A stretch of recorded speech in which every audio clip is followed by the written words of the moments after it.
Hello बच्चों, मैं Tausif sir और मैं आज आपसे बात करने वाला हूँ क्षेत्रमिति के बारे में। तो आज हम लोग पढ़ने वाले हैं कि क्षेत्रमिति में क्या क्या चीज़ पढ़ी जाती है, उसके अंतर्गत क्या क्या चीज़ें जो है वो आती है।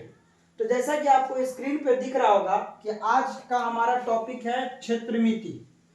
तो क्षेत्रमिति पढ़ने से पहले सबसे पहले हम लोग जानेंगे कि द्विविमीय आकृति क्या होता है और त्रिविमीय आकृति क्या होता है, इसके बारे में। तो यहाँ पे आपको दिख रहा होगा द्विविमीय आकृति। द्वि मतलब होता है दो और विमीय का मतलब होता है बीमा। ठीक है, तो यहाँ पे इसको इंग्लिश में बोला जाता है 2D शेप। 2D शेप्स इसको बोला जाता है। ठीक है, 2D का मतलब क्या होता है, यहाँ पे 2D, डी मतलब होता है डायमेंशनल। तो यहाँ पे बीमा जो होता है, यह बीमा दो होता है। अब वो कौन से बीमा होते हैं, तो एक होता है लंबाई और एक होता है चौड़ाई। यानी जिसके अंतर्गत दो बीमा हो वो आपका आता है 2D शेप्स के अंतर्गत, यानी द्विविमीय आकृति के अंतर्गत वो आते हैं। तो इसमें दो चीज क्या क्या होते हैं, तो इसमें दो चीज, एक होता है आपका लंबाई और एक होता है आपका चौड़ाई। तो वैसी आकृति जिसके अंतर्गत दो चीजें आ गई, एक होता है लंबाई और एक होता है चौड़ाई। अगर ये दोनों चीज आ रही है तो उसको हम बोलेंगे द्विविमीय आकृति। ठीक है, जैसे एग्जांपल तौर पे अगर बात किया जाए तो यहाँ पे आपको दिख रहा होगा कि ये आपका एक वर्ग है। ये क्या है, वर्ग है। तो हम लोग जानते हैं कि वर्ग जो होता है इसमें एक लंबाई होता है और एक ये आपका चौड़ाई होता है, यानी दो चीजें देखने को मिल रहा है, एक लंबाई और एक चौड़ाई। ये जो है ये आपका वृत्त है। तो वृत्त भी कैसी शेप होती है, द्विविमीय आकृति होती है, ये 2D शेप्स होती है। ये आपका त्रिभुज, तो त्रिभुज जो होती है ये भी कैसी आकृति होती है, ये भी द्विविमीय आकृति होती है। ठीक है, इसमें आपका एक होता है ये आपका लंबाई हो गया और ये आपका ऊंचाई हो गया। अब अगर बात करें आयत का, तो आयत में भी दो चीजें होती है, एक होता है आपका लंबाई और एक होता है चौड़ाई।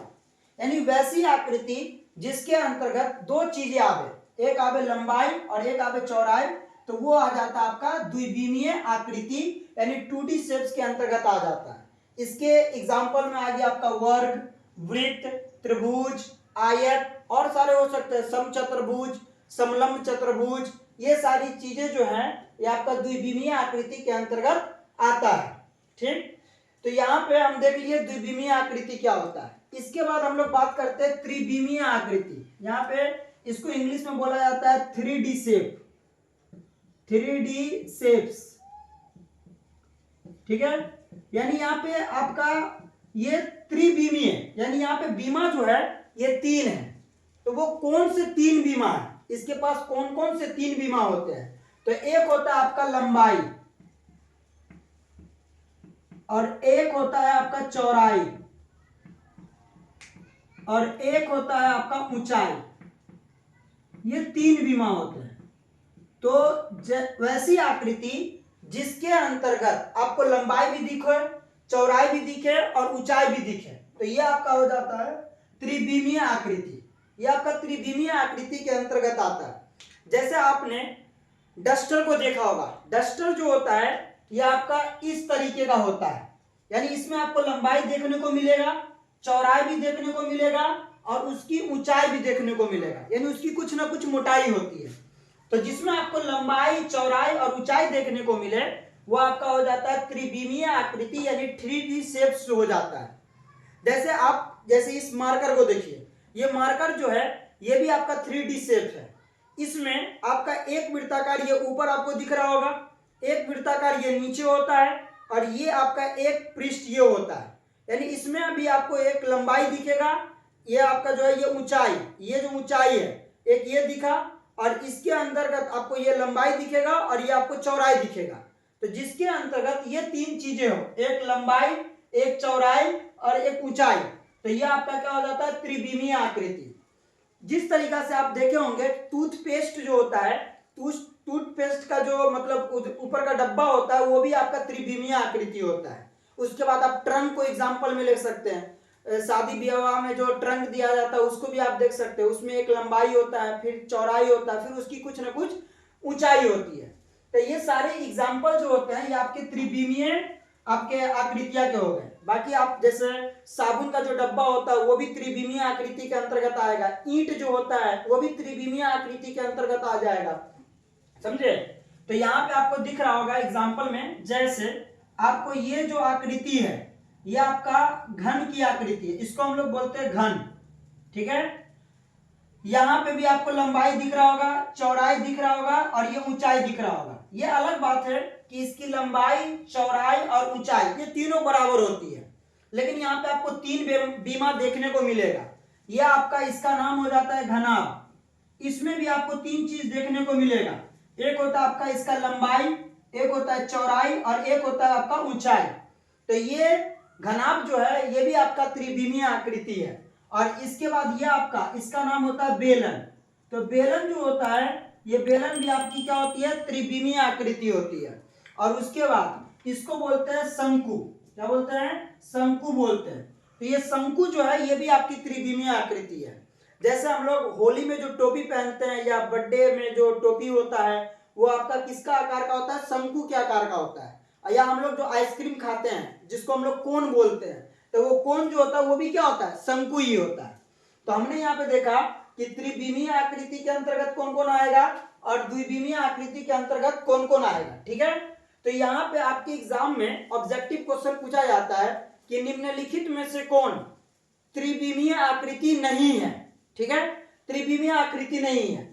अब यहाँ पे आपको दे देगा घन, घनाभ, बेलन और एक इधर से कोई डाल देगा, आपको आयत डाल दिया या त्रिभुज डाल दिया या वृत्त डाल दिया या वर्ग, ठीक है। तो यहां से आपको क्वेश्चन मतलब देखने को मिलते हैं। तो घन, घनाभ, बेलन ये तीनों तो है त्रिविमीय आकृति। अब मान लो ऑप्शन चौथा आयत है तो उसका आंसर क्या हो जाएगा, आयत हो जाएगा। या आपको बोल देगा निम्नलिखित में से कौन द्विविमीय आकृति नहीं है, ठीक है, तो आपको दे दिया वर्ग, वृत्त, त्रिभुज और एक ऑप्शन दे दिया घन। तो द्विविमीय आकृति कौन नहीं है, घन नहीं है, ठीक है। घन कैसी आकृति है, त्रिविमीय आकृति है, ठीक है। तो आप इसका स्क्रीनशॉट ले लीजिए और इसके बाद हम आपको इसके बाद की बात बताते हैं। आइए हम लोग देखते हैं पहला त्रिविमीय आकृति घन के बारे में कि घन क्या होता है। तो यहाँ पे आपको दिख रहा है कि घन जो है, घन को इंग्लिश में क्यूब के नाम से भी जाना जाता है। घन को इंग्लिश में क्या बोला जाता है, क्यूब भी कहा जाता है, ठीक। तो सबसे पहले हमने देखा कि घन जो होता है ये आपका कैसी आकृति होती है, 3D शेप्स होती है। सबसे पहला पॉइंट यही है कि घन कैसी आकृति होती है। तो घन जो होती है ये आपका कैसा शेप्स होता है, 3D शेप्स होता है, सबसे पहला पॉइंट। और हमने आपको बताया था कि 3D शेप्स जो होता है उसके अंतर्गत तीन चीज आपको देखने को मिलेगी, एक होता है आपका लंबाई, एक होता है चौड़ाई और एक होता है आपका ऊंचाई। तो यहाँ पर घन एक ऐसा त्रिविमीय आकृति होता है जिसका लंबाई, चौड़ाई और ऊंचाई ये तीनों बराबर होता है, ठीक है। तो ये आपका सबसे पहली बात क्या होता है, 3D शेप्स होता है जिसकी लंबाई,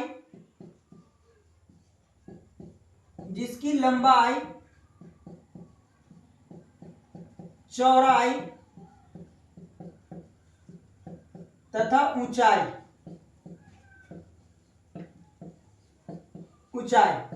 ये तीनों जो होगा ये आपका तीनों क्या होगा, बराबर होगा। बराबर बोले तो समान होगा यानी इक्वल होगा। तो सबसे पहले हमने देखा ये घन क्या 3D शेप्स है। उसके बाद हमने देखा कि इसकी लंबाई, चौड़ाई और ऊंचाई ये तीनों क्या होता है, ये तीनों जो होता है ये तीनों आपका बराबर होता है यानी ये तीनों आपका समान होता है। तो हम लोग यहाँ पे देखिए ये आपका घन दिख रहा है, तो घन की ये आपकी लंबाई है और ये कैसा है, ये चौड़ाई है और ये आपका ऊंचाई होता है। तो हम जानते हैं कि लंबाई, चौड़ाई और ऊंचाई ये घन का तीनों बराबर होता है। और जब ये तीनों बराबर होता है तो बार बार लंबाई, चौड़ाई, ऊंचाई बोलने से बेहतर है कि आप इसको डायरेक्ट बोल दो भुजा, ठीक है।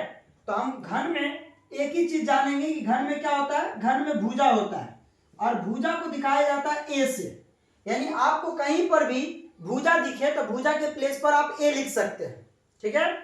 तो यहाँ पे हमने देखा कि घन जो होता है, घन में तीन चीज, लंबाई, चौड़ाई तथा ऊंचाई, और इसका लंबाई, चौड़ाई, ऊंचाई तीनों क्या होता है, बराबर होता है। और जब तीनों बराबर होता है तो इस तीनों को ना बोल करके हम डायरेक्ट बोलेंगे भुजा, और भुजा को हम दिखाते हैं एक ए से, ठीक है।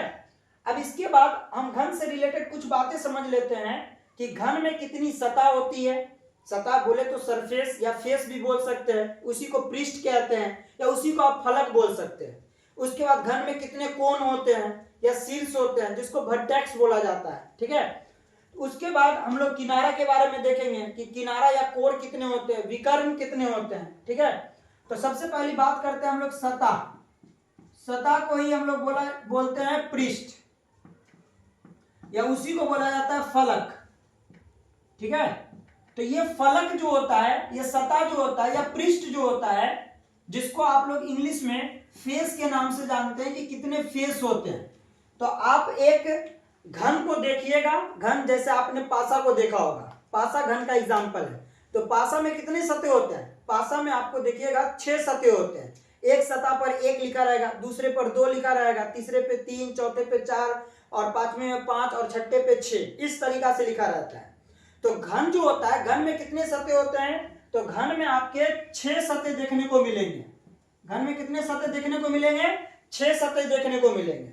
उसके बाद होता है कोण, या उसी को बोलते हैं शीर्ष, कोण या शीर्ष, इसको इंग्लिश में बोला जाता है वर्टेक्स।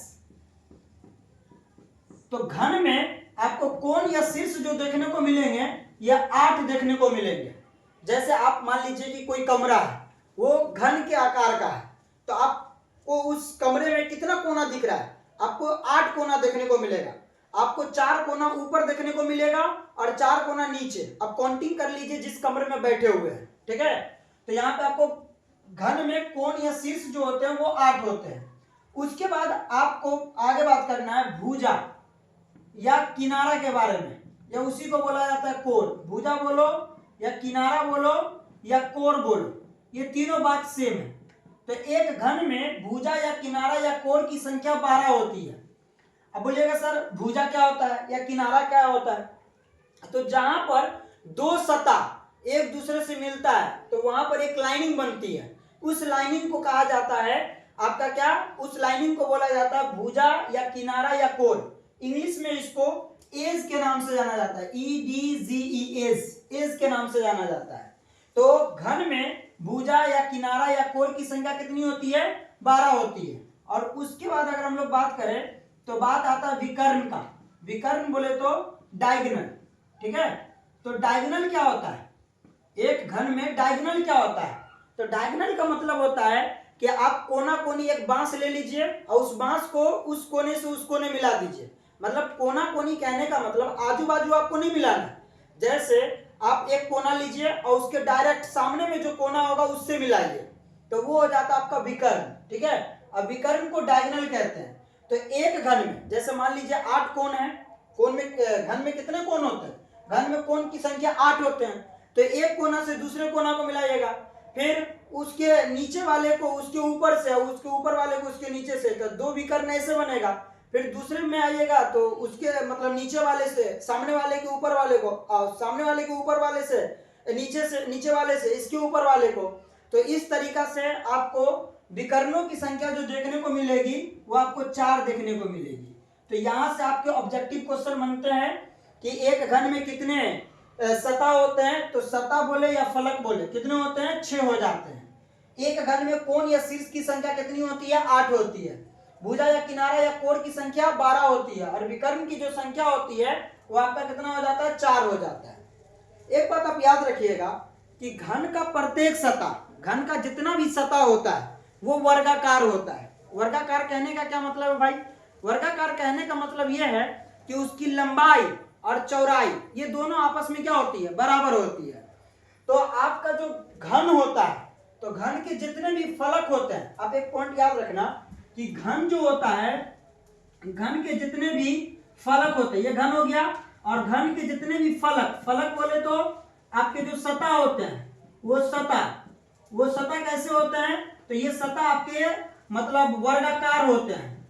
वर्गाकार यानी वर्ग के आकार का होता है। वर्ग कहने का मतलब उसकी लंबाई और चौड़ाई दोनों बराबर होती है, और साथ ही साथ सभी फलक या सतह जो होते हैं ये समान होते हैं। समान कहने का मतलब यह है कि ये बराबर होते हैं।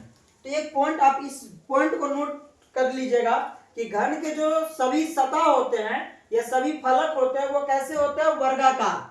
यानी आप घन की अगर एक सतह के बारे में बात करें तो उसका एक सतह कैसा होता है, वर्गाकार। तो उसी तरीका से सभी सतह जो होती है वो वर्गाकार होती है। और हम लोग वर्ग के बारे में तो जानते ही हैं, है कि नहीं, कि वर्ग की लंबाई और चौड़ाई क्या होती है, बराबर होती है। तो यहाँ पे आपने देख लिया कि घन के जितने भी फलक होते हैं सभी फलक क्या होते हैं, मतलब सभी फलक उसके वर्गाकार होते हैं और समान होते हैं। इस पॉइंट को याद रखिएगा कि घन के सभी फलक या सतह जो होते हैं वो कैसे होते हैं, वर्गाकार होते हैं, और सभी सतह जो होते हैं वो आपके कैसे होते हैं, समान होते हैं। जैसे हमने आपको पासा का एग्जांपल दिया था कि पासा कैसे होते हैं, तो पासा में आप देखिएगा, पासा बोले तो लूडो छक्का जो हम लोग खेलते हैं, छकरी जो होता है वो छकरी की बात कर रहे हैं हम लोग। तो छकरी का जो जितना भी सतह होता है सब देखिएगा इक्वल होता है, ठीक है। इक्वल बोले तो समान होता है, बराबर होता है, और सारे सतह जो होते हैं वो कैसे होते हैं, वर्गाकार होते हैं, ठीक है। उसके बाद हमको घन से रिलेटेड 4 फॉर्मूला को याद रखना है। एक आपका पहला हो गया घन का आयतन, उसके बाद हो गया घन का वक्र पृष्ठीय क्षेत्रफल, और एक हो गया घन का संपूर्ण। संपूर्ण कहने का मतलब कुल, उसमें टोटल सतह जो है उसका क्षेत्रफल, और एक याद रखना घन का विकर्ण। घन से रिलेटेड हमको 4 फॉर्मूला याद रखना है। घन से रिलेटेड कितना फॉर्मूला याद रखना है, 4 फॉर्मूला याद रखना है। पहला हम लोग बात करते हैं घन के आयतन का। तो घन का जो आयतन होगा, पहले आयतन क्या होता है, आयतन कहने का यह मतलब है कि जैसे कोई भी घन है तो उस घन में कितना सामान आ सकता है, वो कितना को भरपाई कर सकता है, वो उसका आयतन है। जैसे फॉर एग्जांपल, अगर एग्जांपल की बात करें, जैसे मान लीजिए कि कोई टब है जो घनाकार है, तो उसमें कितना पानी आ सकता है, ये उसकी आयतन हो गई, ठीक है। तो यहाँ पे घन का अगर आयतन की बात करें तो हम लोग जानते हैं कि घन जो होता है वो आपका 3D शेप्स होता है, यानी त्रिविमीय आकृति होती है। तो उसमें आपको 3 चीज देखने को मिलता है, एक लंबाई, एक चौड़ाई और एक ऊंचाई। लेकिन हम लोग जान गए कि घन का लंबाई, चौड़ाई और ऊंचाई तीनों क्या होता है, ये तीनों आपका बराबर होता है। तो हमने आपको बताया था कि वो तीनों ना बोल करके आप सीधा एक लफ्ज में बोलना, क्या ना आप लंबाई बोलना, ना चौड़ाई बोलना, ना ऊंचाई, आप सीधा बोलना भुजा। तो अगर हम लोग घन का आयतन निकालते हैं तो वो होता है लंबाई गुने चौड़ाई गुने ऊंचाई। लेकिन हमने यहाँ पे सबको बराबर कर दिया, यानी लंबाई भी ए, चौड़ाई भी ए और ऊंचाई भी ए, ये तीनों ए ही हो गया। तो यहाँ पर आप लिख सकते हैं ए गुने ए, ठीक है। और यहाँ पे देखिए, जब ए का गुना ए से कीजिए फिर उसका गुना ए से कीजिए तो फिर कितना होगा। तो हम लोगों ने बचपन में पढ़ा था कि अगर ए का पावर कुछ ना तो 1, ए का पावर कुछ ना तो 1 और ए का पावर कुछ ना तो 1, ठीक है। तो यहां पे आप बताइए, ये ए यानी ये तीनों का आधार कैसा है, सेम है। जब तीनों का आधार सेम है और गुना में है तो पावर क्या हो जाएगा, पावर जुड़ जाएगा। तो पावर को जोड़िए, 1 1 1, आधार को एक ही बार लिखिए, आधार को कितना बार, एक बार। यहाँ पे ए, तो यहाँ पे ए को एक ही बार लिखिए और सारे पावर को आप जोड़ दीजिए, तो पावर में कितना आ जाएगा, 3, यानी ए क्यूब जो हो जाएगा ये आपका क्या हो जाएगा, घन का आयतन हो जाएगा। ए क्यूब क्या हो जाएगा, घन का आयतन।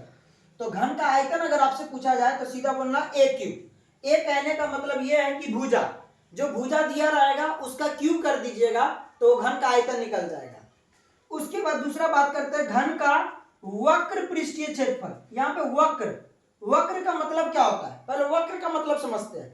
उसके बाद यहाँ पे पृष्ठीय का मतलब पृष्ठ मतलब क्या होता है, सतह, तो सतह और उसका क्षेत्रफल। तो देखिए हम लोग जान गए हैं कि एक घन में सतह या पृष्ठ जो होता है वो कितने होते हैं, 6 होते हैं। एक घन में सतह या पृष्ठ जो होता है वो कितना होता है, 6 होता है। लेकिन यहां पे बात करता है वक्र पृष्ठीय क्षेत्रफल का। तो वक्र का मतलब होता है जो खड़ा वाला पार्ट होता है।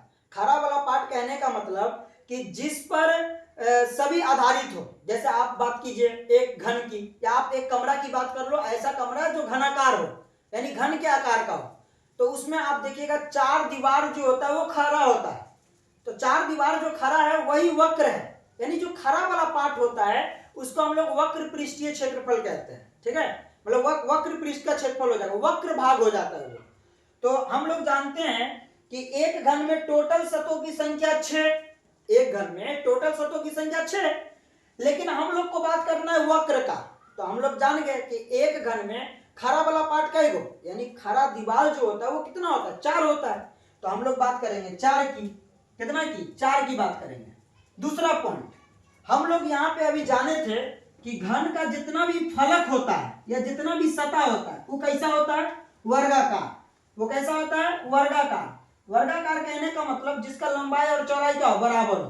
तो इसको हम लोग मान लेते हैं इसका लंबाई a है और चौड़ाई a है। तो हम लोग जानते हैं कि घन का वर्ग का जो क्षेत्रफल होता है, वर्ग का क्षेत्रफल क्या होता है, भुजा स्क्वायर। वर्ग का क्षेत्रफल क्या होता है, भुजा स्क्वायर।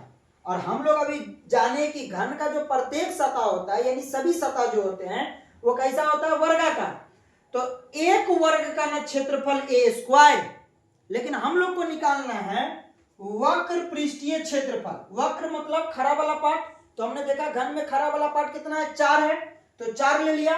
और एक पृष्ठ का क्षेत्रफल कितना है, तो एक पृष्ठ का क्षेत्रफल है a स्क्वायर।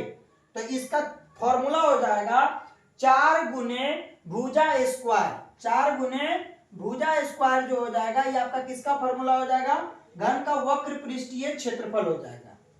उसके बाद अगला मतलब फॉर्मूला है घन का संपूर्ण। संपूर्ण बोलो या इसी को आप कुल बोल सकते हैं, ठीक है, या उसी को आप पूर्ण बोल सकते हैं, पूर्ण पृष्ठ का क्षेत्रफल। अब हम लोग जानते हैं कि घन जो होता है, घन में टोटल सतह या पृष्ठ या फलक जो होते हैं 6 होते हैं। और हम लोगों ने ये भी जाना कि घन के जितने भी सतह जो होते हैं ये सतह कैसा होता है, वर्गाकार होता है। तो एक घन में टोटल सतहों की संख्या 6 और गुना कर देंगे एक पृष्ठ के क्षेत्रफल से। तो एक पृष्ठ का क्षेत्रफल होता है a स्क्वायर। तो इसका टोटल क्या हो गया, 6 गुने भुजा स्क्वायर जो हो गया ये आपका क्या हो गया, घन का संपूर्ण पृष्ठीय क्षेत्रफल हो गया। उसके बाद हम लोग बात करते हैं घन का विकर्ण। घन का विकर्ण के बारे में। तो देखिए जैसे घनाभ, अभी हम लोग पढ़ेंगे घनाभ के बारे में कि घनाभ का विकर्ण कैसे निकाला जाता है। तो घनाभ का विकर्ण निकाला जाता है रूट अंडर, ठीक है, l का स्क्वायर प्लस b का स्क्वायर प्लस h का स्क्वायर, ये होता है घनाभ का विकर्ण, ठीक है। लेकिन हम लोगों ने देखा कि घन जो होता है, घन में लंबाई, चौड़ाई और ऊंचाई ये तीनों क्या होता है, बराबर होता है। तो ये जब ये तीनों बराबर होता है तो हम लंबाई की जगह l न लिख करके हम लंबाई की जगह सीधा लिखेंगे a का स्क्वायर, चौड़ाई की जगह b न लिख करके चौड़ाई की जगह पे लिखेंगे a का स्क्वायर, और ऊंचाई h न लिख करके हम लोग सीधा लिखेंगे a का स्क्वायर।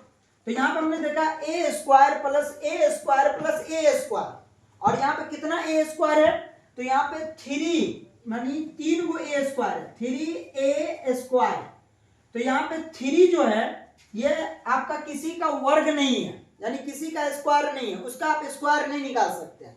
तो ये आपका जो 3 है ये रूट के अंदर ही रहेगा। और a जो है, a का मतलब कितना है, a स्क्वायर का मतलब कितना a, 2a।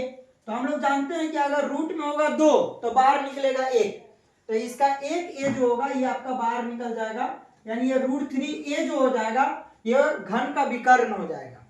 तो घन का विकर्ण क्या हो गया, रूट 3 गुने भुजा। उसके बाद घन का संपूर्ण पृष्ठीय क्षेत्रफल 6 गुने भुजा स्क्वायर, घन का वक्र पृष्ठीय क्षेत्रफल 4 गुने भुजा स्क्वायर, और घन का जो आयतन हो गया वो हो गया आपका भुजा क्यूब यानी a क्यूब। ये 4 फॉर्मूला आपको याद रखने हैं। उसके बाद आपको घन से रिलेटेड कुछ बातें हैं कि घन में कितना सतह होता है तो 6, कोण या शीर्ष कितना होता है तो 8, भुजा या किनारा कितना होता है तो 12, विकर्ण कितने होते हैं तो 4। तो हम लोगों ने फॉर्मूला को देख लिया। अब इसके बाद हम लोग इसके पैटर्न पर, यानी इस पे किस तरीका के सवाल रहेंगे और उसे किस तरीका से हल किए जाएंगे यानी सॉल्व किए जाएंगे उसके बारे में देख लेते हैं, ठीक है। तब तक आप इसका एक स्क्रीनशॉट ले। चलिए अब हम लोग घन से रिलेटेड एक क्वेश्चन को देख लेते हैं कि वो क्वेश्चन किस तरीका से बनेगा। तो यहाँ पे पहला लिखा हुआ है कि एक घन की जो भुजा है, और हमने आपको पहले ही बता दिया कि घन की जो मतलब लंबाई, चौड़ाई और ऊंचाई होती है वो तीनों बराबर होती है। तो ये तीनों ना बोल करके आपको सीधा एक ही बात बोलना है, भुजा बोलो या किनारा बोलो या कोर बोलो, तीनों में से कोई एक बात बोलो। तो यहाँ पर आपका घन की जो भुजा है, ये भुजा आपको दिया हुआ है 12 सेंटीमीटर, ठीक है।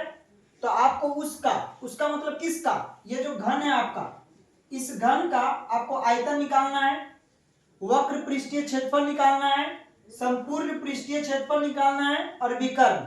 ये 4 क्वेश्चन है। इस चारों क्वेश्चन का आंसर जो है आपको निकालना है। तो सबसे पहले आपको इस क्वेश्चन में दिया है,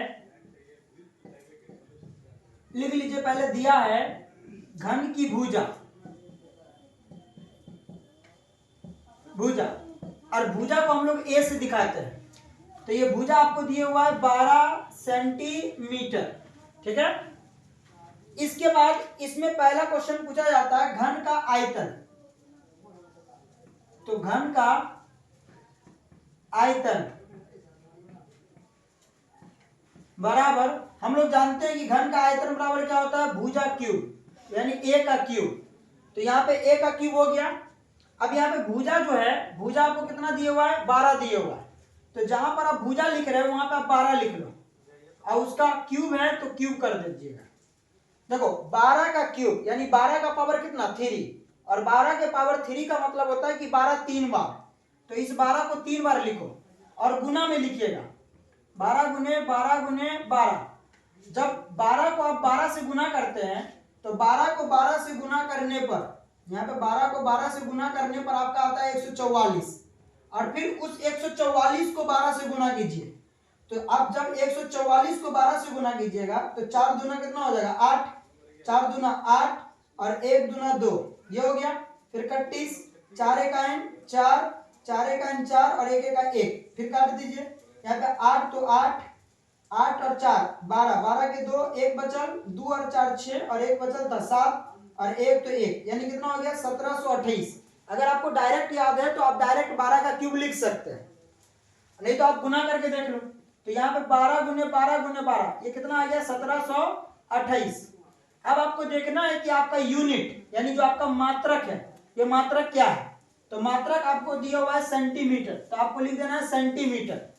और उसके बाद आपको एक बात आप याद रखिएगा कि आपको आयतन कभी भी निकालना हो, आयतन अगर आपको कभी भी निकालना हो तो आपको उस यूनिट का कर देना है क्यूब, यानी यूनिट का पावर 3 रख देना है। यानी यहाँ पे 3 को बोलते हैं घन, और सीएम का मतलब सेंटीमीटर, घन सेंटीमीटर हो जाएगा, ठीक है। उसके बाद दूसरा क्वेश्चन क्या बोल रहा है, घन का वक्र पृष्ठीय क्षेत्रफल। तो घन का वक्र पृष्ठीय क्षेत्रफल। तो घन का वक्र पृष्ठीय क्षेत्रफल जो होता है, यह हम लोग जानते हैं कि 4 गुने भुजा स्क्वायर होता है। तो यहां पे देखिए मैथ का एक नियम है कि जो जहां है वहीं रहेगा, यानी यहाँ पे ये 4 है तो ये 4 रहेगा ही, गुना तो गुना। और इस भुजा की जगह पर, इस भुजा की जगह पर कितना दिया हुआ है, इस भुजा की जगह पे आपको दिया हुआ है 12, तो ये आपका हो जाएगा 12, ठीक है। और स्क्वायर तो स्क्वायर हो जाएगा।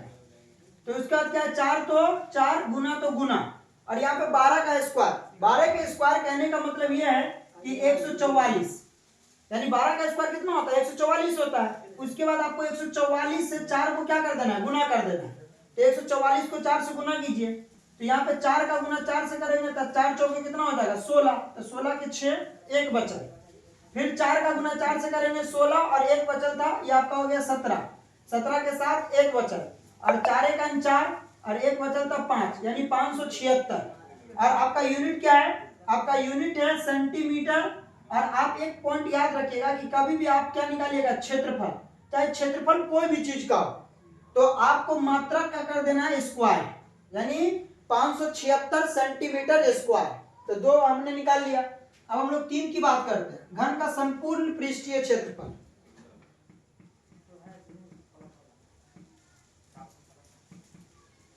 घन का संपूर्ण पृष्ठीय क्षेत्रफल। तो घन का संपूर्ण पृष्ठीय क्षेत्रफल का फॉर्मूला अभी हमने देखा था, 6 गुने भुजा स्क्वायर। तो बताइए यहाँ पे 6 तो 6 रहेगा, गुना तो गुना, और भुजा की जगह पे कितना है, भुजा की जगह पे आपका 12 है, तो कर दीजिए 12 का स्क्वायर। तो 6 तो 6 गुना तो गुना, और 12 का स्क्वायर हम लोग जानते हैं, 12 का स्क्वायर कितना होता है, 12 का स्क्वायर 144 होता है, तो 144 हो गया।